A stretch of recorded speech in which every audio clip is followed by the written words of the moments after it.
politicians shall be barred from the distribution of any financial aid, and we shall ensure that the support reaches the intended beneficiaries without patronage. Walang bawas, walang kulang.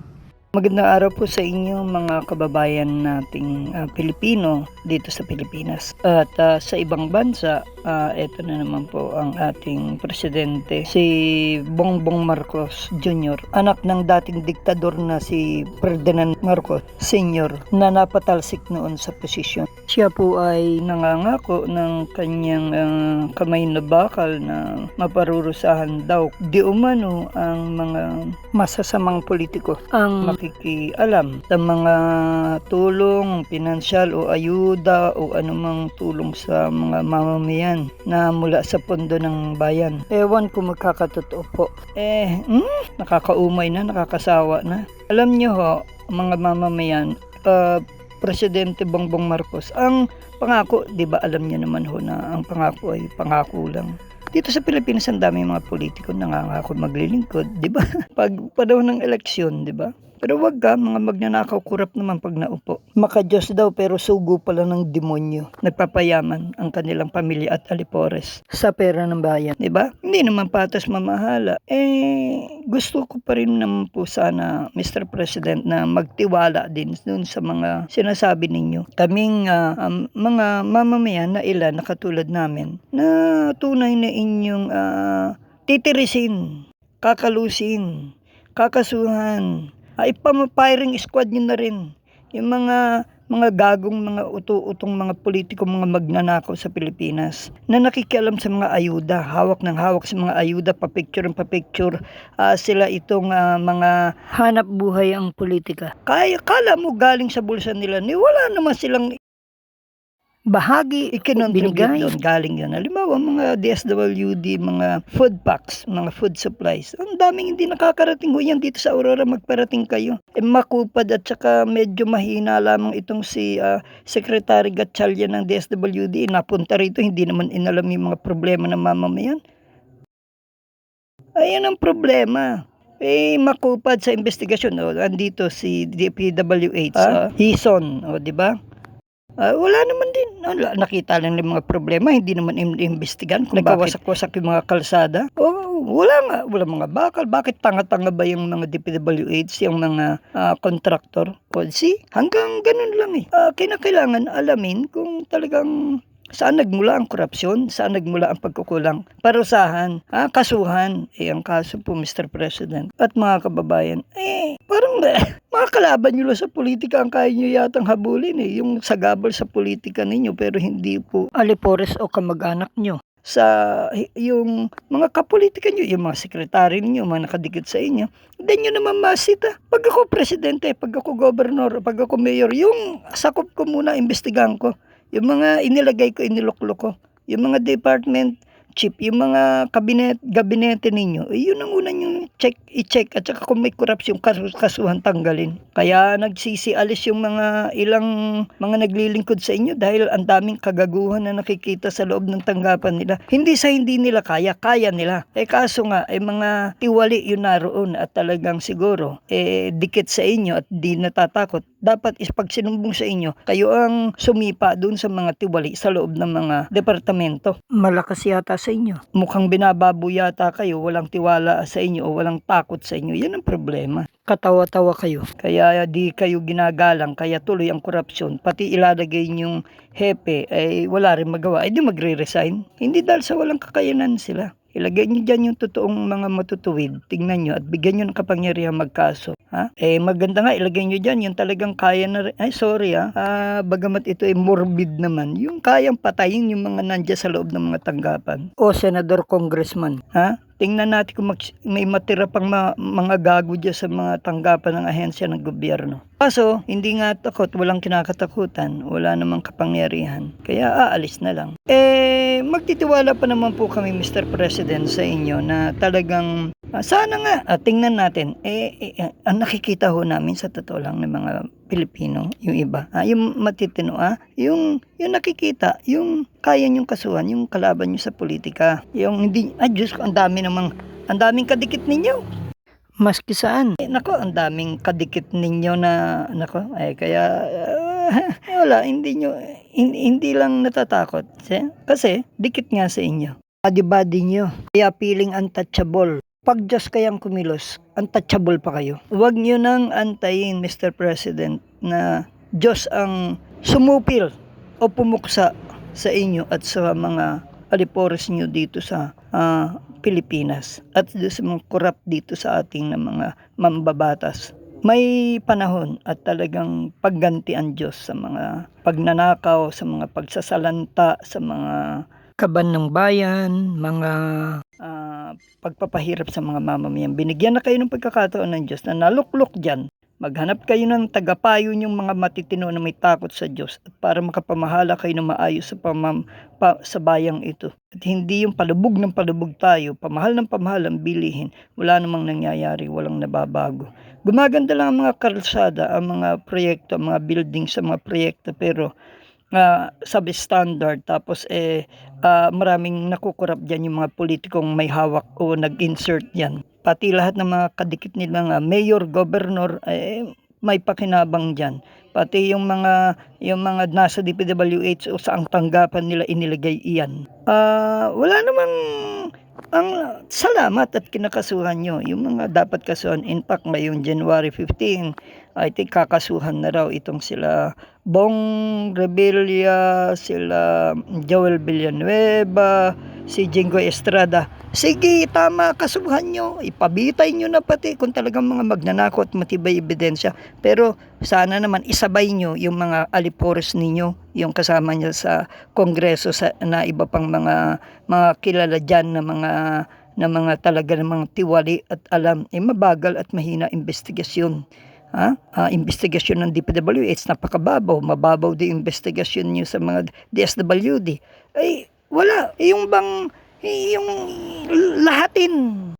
Pero pagkakampi, kasama niyo sa picture, hindi, nakakasuhan, di ba? Ginagago kayo, tinatanga kayo, binababoy kayo. Sa bagay, siguro, pag kayo magkakasama, ngitian lang, tapikan lang. Sumpain kaya ng Diyos yung mga taong nagpapahirap sa Pilipinas. Yung mga asal ng mga kademonyohan yung ginagawa sa kaban ng bayan. Kaya magantay na lamang kayo, tayo, mga bayan, na mga nasa tamang panahon ng Diyos ang gaganti. Kung palpak ang mga investigasyon, palpak ang mga hearing, merong gagawin ng Diyos. Inaalala nyo doon sa Venezuela, maski ang Amerika, maski parang mali na ang ginawa nila, kinuha nila yung presidente na si Maduro ng Venezuela. Alam nyo, ang Diyos kumikilos siya sa ibang misteryosong kapamaraanan. Tatanggalin niya lang yung gagong presidente, gagong senador, gagong congressman, gagong governor, gagong mayor, yung mga korap, yung mga gagong government official, tatanggalin niya yan. Isang pitik lang ng Diyos, patay yan. Isang aksidente, isang putok-batok na high blood lang, patay yung mga yan. Isang diabetic lang sa sobrang kamunduhan ng buhay nila. Kaya sana itong ating presidente ay matakot sa Diyos. Talagang matakot. May kabilang buhay po tayo. At sana matakot kayo na may kabilang buhay. Pag namatay tayo, anong ihaharap natin? Sana tinuin nyo na po itong Pilipinas. Mula sa alipores ninyo, mula sa kakampi ninyo, kapolitika ninyo, na mga korap, na mga mambabatas at mga nakaluklok, sana po ay unahin nyo, isabay nyo sila doon sa mga kinakasuhan. Kaya hindi rin masising nawawalan ng tiwala sa inyo ang iba. Ito, meron pang ibang video na sabi niya parang nagbubulatawan lang daw investigasyon niyo. Sarsuela drama, palabas lang. Na matuto na kay Mr. President doon sa nangyari doon sa tatay ninyo. Sana kung maibangon ang pangalan Marcos, sana ay talagang magamit ang Marcos para sa pagbabago ng Pilipinas, pagtitino. Yun ang inaasahan ng tao sa inyo, na isang Marcos ang babago sa Pilipinas, ibabalik sa taas o sa kaayusan ang buhay ng mga Pilipino, hindi sa patuloy na paghihirap. Wala, naghihirap pa rin. 3 years and a half na kayo, 4 years. Sana naman maramdaman naman. Hindi naman namin nararamdaman. Hindi yung mga mahirap din naman nila nararamdaman. Huwag na kaming isama. Pero tingnan nyo, wala naman Ang yumayaman, yung mga politiko. Yung mga corrupt, yung mga kapolitikan nyo. Yun na yung mga yumayaman. Pero konti lang kasi ang talagang public servant. Hindi namin po alam, Mr. President, kung kayo talagang public servant o politiko lang. Iba yan, magkaiba yan. Yung politiko nabubuhay lang sa political agenda nila. Political corruption na hinahanap ng mga politiko. Pero iba yung talagang public servant. Yan, patas yung mamahala. Yan. Hindi nagko-corrupt yan. Yun ang kaibahan ng public servant sa politiko at trapong politiko. Uulitin ko at uulitin, yung mga salot na mga politiko, trapong politiko sa Pilipinas ang nagpapahirap noon at ngayon. 1989 pa raw yung mga insertion na iyan, pero alam na noon pa. Alam na ng mga mambabatas at mga presidente noon pa. Ngayon lang, 2025, 2026 pa lamang iniimbestigan yan. Kabobobo naman ng mga nauna at bakit hindi pa ninuon pa sinimulan yan. Takot at talagang mga siguro kasama sa korupsyon. Kaya mamamayang Pilipino sa totoo nagpapahirap sa bansang Pilipinas ang nagpalubog, politiko. Politikang baboy at bulok at sila yung mga salot talaga ng lipunan. Yung mga politikong yan yung mga naluluklok, yung mga mambabatas ng mga trapo. May ilang mambabatas na matuwid. May ilang governor na matuwid. Ilan nga lang. May ilang mayor na matuwid. Ilan lang. Pero mas marami ang bulok, ang trapo, ang magnanakaw, ang korap. Okay? Sana kung hindi naman kaya naman po ninyo, Mr. President, ang talagang baguhin at patinuin ng Pilipinas, nyo na. Ilagay nyo na lang si Biko, baka pwede pa si Sol Aragones. Iyan na ilagay ninyo. Nako, antayin nyo. Nako, pag kumilos na ang Diyos, may gagawing malaki sa Pilipinas. May malaking gagawin yan. At wag na nating antayin yun. Matakot tayo sa Diyos. Yung mga politician natin, yung mga mambabatas natin na mga politiko at lalo na yung mga korap. Matakot kayo. Isang hampas lang Panginoon sa inyo, patay kayo. Hindi kayo kailangan ng mamamayang Pilipino, hindi kayo kailangan ng bansang Pilipinas dahil peste, salot, anay ng lipunan. Ang mga tulad niyong trapo, traditional politicians, corrupt politicians, peste talaga. Pahirap sa mamamayan. Sumpain sana kayo ng Diyos. Mga nakabarong lang, magagara sa sakyan, biglang yaman. Pero sana magkaroon tayo ng mga talagang tunay na matutuwid na mga leader ng bansa. Sana magising ang bansang Pilipino.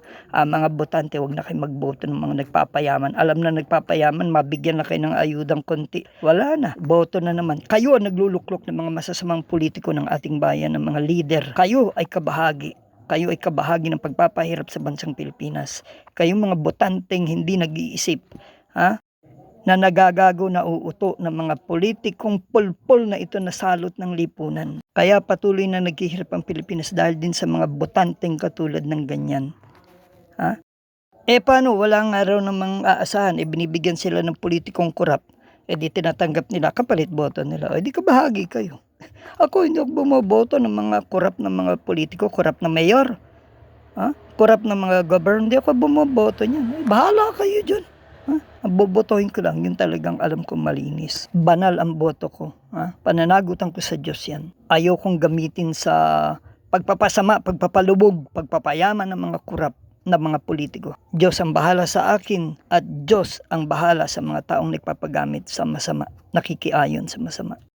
Sa pangalan ng Panginoong Hesukristo, idinideklara namin ang bansang Pilipinas ay hahawakan at pangungunahan, haharian ng Panginoong Diyos na lumikha ng langit at lupa. Ang siyang susupil at pupuksa sa mga tiwali ang siyang magiging hari sa Pilipinas. Isang kapangyarihang hindi nakikita nila o naramdaman sa buhay nila at tinatalikuran nilang patuloy. Ang mga ayuda, ang mga food supplies ng DSWD, pati ang mga tulong sa mga nasalanta ay wala pa hanggang ngayon mula nang bumagyo ang Pepito at Uwan para sa ilan pang maraming hindi nakakatanggap pa at imbestigahan ng National Office ng DSWD at ng Office of the President. Magkakapolitika ang nakinabang. Politicians shall be barred from the distribution of any financial aid, and we shall ensure that the support reaches the intended beneficiaries without patronage. Walang bawas, walang kulang.